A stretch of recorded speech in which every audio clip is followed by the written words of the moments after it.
Bienvenidos y bienvenidas a la clase de anatomía de la columna vertebral. El objetivo de esta clase es describir los principales accidentes óseos de las vértebras con un enfoque funcional y clínico en la articulación de la columna vertebral. Las vértebras son huesos de forma irregular que cumplen funciones de soporte y de protección. Superpuestas forman la columna vertebral. Acá podemos ver en una vértebra tipo hacia ventral el cuerpo vertebral, que hacia posterior se continúa con los pedículos. Vemos hacia lateral sus carillas articulares, sus apófisis transversas, y siguiendo el trayecto hacia dorsal se continúa con las láminas y luego la apófisis espinosa.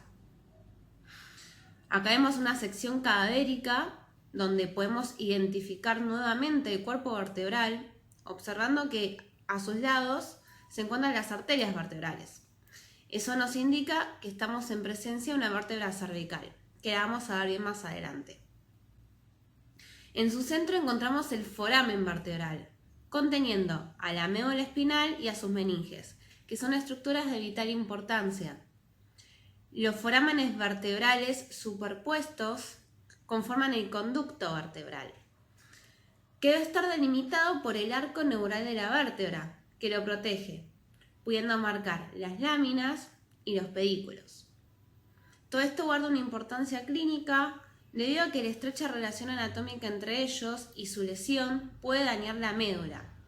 Por eso es que ante cualquier traumatismo el paciente se inmoviliza, porque lo primero a observar y a tener en cuenta en un estudio por imágenes va a ser la médula espinal. La columna vertebral se ubica en la línea media del dorso entre la cabeza y la cintura pelviana. Ante la inclinación del cuerpo hacia adelante, ¿sí?, se flexiona la columna exponiendo las apófisis espinosas en la línea media, facilitando su palpación para la posterior identificación y examinación de las mismas. Un procedimiento usado, por ejemplo, en una punción lumbar en la región correspondiente. Viendo la columna desde frente y desde perfil, la misma tiene diferentes regiones donde podemos ver 7 vértebras cervicales, 12 vértebras torácicas, 5 lumbares, el hueso sacro y por último el coxis. A lo largo del desarrollo y el crecimiento, la columna va adoptando diferentes curvaturas que son normales en cuanto a su morfología. Podemos definir la cifosis, que es la curvatura cóncava hacia adelante en la región torácica y sacra. Y en segundo lugar, la lordosis, que es la curvatura convexa hacia adelante en la región cervical y lumbar. A la izquierda se ve una radiografía de una columna lumbar en la cual se pueden reconocer el borde de los cuerpos vertebrales, el espacio que ocuparía el disco vertebral y hacia inferior el sacro con su unión sacroilíaca. Y en el medio se observan las radiodensidades correspondientes a la superposición de las apófisis espinosas. Si trazamos una línea media, ¿sí?, que pase sobre ellas, sobre las apófisis espinosas, en general hay una disposición que es rectilínea. En cambio, en la imagen de la derecha se observa una desviación de ese eje longitudinal. Es una deformación que se conoce como escoliosis. Con las vértebras cervicales tenemos ciertas particularidades. Una es que su primer vértebra lleva nombre propio, el atlas, que está compuesto por un arco anterior, otro posterior y sus masas laterales, que contienen las carillas articulares para los cóndilos del hueso occipital, formando la articulación atlanto-occipital, principal unión entre la cabeza y la columna. Vemos un tubérculo posterior a falta de apófisis espinosa, forámenes transversos, propios de las vértebras cervicales, y el foramen vertebral en su centro.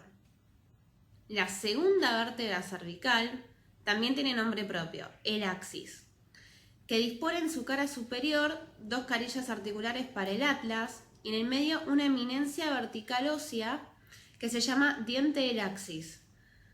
Hacia anterior, este diente tiene una carilla articular para la articulación atlantoaxoidea media y hacia posterior otra carilla articular para el ligamento transverso. Y estas estructuras son las que se encargan de mantener la posición para la articulación atlantoxoidea media, siendo el diente del axis un soporte fundamental, ¿sí?, para mantener la cabeza articulada con el cuerpo, por lo cual es un punto vulnerable.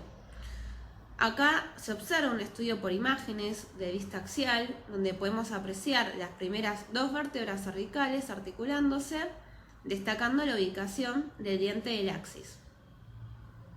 Por último, acá tenemos una vértebra cervical, que puede ser cualquiera entre la tercera o la séptima, con su cuerpo vertebral hacia ventral, los forámenes transversos y en su centro un foramen vertebral de forma triangular y de gran tamaño en relación con el cuerpo, rodeado por los pedículos y las láminas. Yendo hacia dorsal vemos una apófisis espinosa que es corta y levemente bifurcada. A diferencia de las vértebras cervicales, las vértebras torácicas tienen su apófisis espinosa larga e inclinada hacia abajo y dispone de fositas articulares para la carilla articular vertebral de las costillas, como podemos observar en este estudio de vista axial, viendo cómo se articula la costilla por un lado con el cuerpo de la vértebra y por el otro con su apófisis transversa. Si las comparamos con la región subyacente, las vértebras lumbares, vemos que su cuerpo vertebral es más voluminoso y su apófisis espinosa es más cuadrilátera, orientada en posición horizontal. Inferiormente tenemos al hueso sacro, que está formado por la unión de las 5 vértebras sacras, y en su cara anterior podemos observar líneas transversales que representan la soldadura de las mismas, las alas del sacro y los forámenes sacros. Hacia arriba se encuentra su unión con la 5ª vértebra lumbar a través de su extremo superior llamado promontorio. Las articulaciones entre vértebras pueden darse por unión de sus apófisis articulares, llamándose articulaciones sigapofisarias, siendo estas sinoviales planas a nivel cervical y torácico y cilíndricas a nivel lumbar. También se articulan a nivel de sus cuerpos vertebrales, que son las articulaciones intervertebrales. Se clasifican como una sínfisis debido a que disponen de una estructura interpuesta en forma de disco, llamado disco intervertebral. El mismo dispone de un anillo fibroso en su periferia, que es más denso, y un núcleo central menos denso, conocido como núcleo pulposo. Ante la degeneración del disco, se genera una protrusión y se produce algo llamado hernia de disco. Y uno de los posibles destinos de esa hernia es dirigirse hacia posterolateral y dañar la raíz del nervio raquídeo que emerge en el foramen intervertebral. Que en esta imagen de corte parasagital de un cadáver observamos el cuerpo de las vértebras vecinas unidas hacia adelante por el ligamento longitudinal anterior, la disposición de los discos intervertebrales, diferenciando el núcleo pulposo en su centro, y hacia posterolateral se desprenden los pedículos, que van a tener una estructura ósea de disposición vertical que se conocen como apófisis articulares. En su masa se encuentra contenida las carillas de la articulación sigapofisaria, por eso podemos identificar el cartílago articular. Entre la cara y los cuerpos vertebrales hacia adelante, los pedículos en los dos extremos y la apófisis articular hacia atrás, queda delimitado el foramen intervertebral. Y en su interior identificamos las raíces pertenecientes a los nervios raquídeos envueltos por la dura madre. Podemos apreciar entonces que los pedículos son estrechos y muy vulnerables a su lesión. En un estudio radiográfico de la región lumbar, proyección lateral, hacia ventral observamos cuerpos vertebrales con un espacio radiolúcido interpuesto entre ellos, correspondientes al disco intervertebral, que hacia atrás observamos los pedículos, los forámenes intervertebrales y la superposición de imágenes correspondientes a las apófisis articulares, las láminas y las apófisis transversas, y bien dorsal la proyección casi horizontal de las apófisis espinosas. En la imagen de la derecha vemos una proyección oblicua, posición intermedia entre una vista frontal y otra lateral, y se utiliza para identificar, además del cuerpo de la vértebra, otras estructuras. Si utilizamos las radiodensidades, podemos identificar una imagen que se asemeja a la silueta de un perro, donde la apófisis articular superior es la oreja, el ojo el pedículo, la apófisis transversa el hocico, vemos la apófisis articular inferior, que representaría su pata delantera, y la pata trasera la apófisis espinosa, y el cuerpo es la lámina.